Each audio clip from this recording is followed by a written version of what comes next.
మేనరికం పెళ్లి చేసుకున్నా, 30 తర్వాత అంటే కొద్దిగా లేట్ వయసులో పెళ్లి చేసుకున్నా, ఆర్ లేడీస్ ముఖ్యంగా ప్రెగ్నెన్సీ టైంలో కొంచెం స్ట్రెస్ ఫీల్ అవ్వడం, ఆర్ ప్రెగ్నెన్సీ టైంలో కొన్ని కాంప్లికేషన్స్ రావడం, డెలివరీ టైంలో బీపీ గానీ, షుగర్ గానీ ఫ్లక్చువేట్ అవ్వడం అండ్ సిజేరియన్ డెలివరీస్ చేసుకోవడం, పుట్టిన తర్వాత ముఖ్యంగా పిల్లలు గట్టి శబ్దాలు వస్తున్నా కూడా ఉలిక్కి పడట్లేదండి అనుకునే ఇష్యూస్ ఉన్నా, లేదు 2 సంవత్సరాలైనా మాటలు రావట్లేదు అనుకున్నా కూడా ఇలాంటి పిల్లల్లో రిస్క్ తీసుకోకుండా ఖచ్చితంగా హీరింగ్ టెస్ట్ అని చేసుకోవాల్సి వస్తుంది. కాకపోతే మనకు కనబడే చిన్న చిన్న హీరింగ్ సెంటర్లో పిల్లలకి టెస్టింగ్ చేసే కేపబిలిటీ ఉన్న ఎక్విప్మెంట్లు ఉండవు.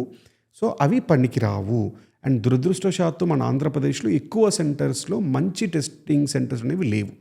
సో అందువల్లనే Rasiya American speech hearing vertigo institute అనేది మనం నెలకొల్పడం జరిగింది. సో దీంట్లో 10 సంవత్సరాల పిల్లలు ఎవరైనా సరే పూర్తి ఉచితంగా కంప్లీట్లీ అడ్వాన్స్ టెస్టింగ్ చేయడం జరుగుతుంది. సో పిల్లలకి ముందే హియరింగ్ లాస్ ఉంటే పసిగట్టడం, దాని తర్వాత ప్రాపర్ ట్రీట్మెంట్తో పాటు అవసరమైతే అమెరికన్ స్టాండర్డ్స్తో స్పీచ్ థెరపీ కూడా ఇవ్వడం జరుగుతుంది. ఆరోగ్యశ్రీ ఉన్న వాళ్ళకైతే వాళ్ళ ద్వారా కాక్లియర్ ఇంప్లాంట్స్, దాని తర్వాత ఏవిటీ కూడా ఇవ్వడం జరుగుతుంది. సో ఖచ్చితంగా ఈ అవకాశాన్ని సద్వినియోగం చేసుకోండి. అండ్ మీరు వచ్చేటట్టు ఉంటే ఖచ్చితంగా ఈ కింది నంబర్కి కాల్ చేసి అపాయింట్మెంట్ తీసుకుని రావాలి. అంటే పిల్లలకి కొన్నిసార్లు ఎక్కువసేపు టెస్ట్ చేయాల్సి వస్తుంది. మేము ఆత్రపడి పిల్లలు టెస్ట్ చెయ్యము. అండ్ వాళ్ళ భవిష్యత్తుని దృష్టిలో పెట్టుకుని ఖచ్చితంగా ప్రతి పిల్లాడికి అవసరమైన సమయాన్ని కేటాయించాలి. కాబట్టి ఖచ్చితంగా కింద నంబర్లో అపాయింట్మెంట్ తీసుకుని రండి.